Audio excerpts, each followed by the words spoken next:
A familia de Llanimbúa está determinada a converter a súa memoria nunha loita contra a enfermidade. Este ano repetirán o memorial que celebraron o ano pasado por primeira vez, convertendo nunha cita cunha ampla programación para atraer a todos os caldenses. Habrá unha marcha solidaria por la ruta de la Fábrica de la Luz, habrá exhibiciones de taekwondo y body jump, va a haber un almuerzo y meriendas solidarios, habrá talleres infantiles de disfraces y maquillaje, hinchables, etcétera, para los niños, y luego habrá sorteos. Por la tarde tamén haberá unha chocolatada para todo o mundo que asista.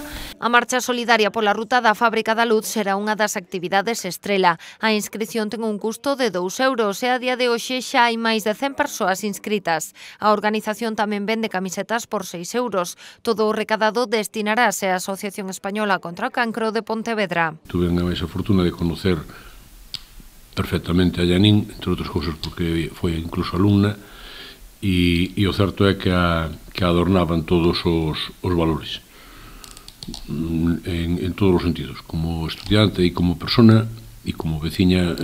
Foi un exemplo e, polo tanto, o homenaxe é moi merecido. Na actualidade xa roldan as 400 camisetas vendidas. Agardan que a cita deste ano supere a excelente acollida que xa tivo o memorial do ano pasado, co obxectivo de que a loita da caldense Llanimbúa non caia no esquecemento e axude a outras moitas persoas neste camiño.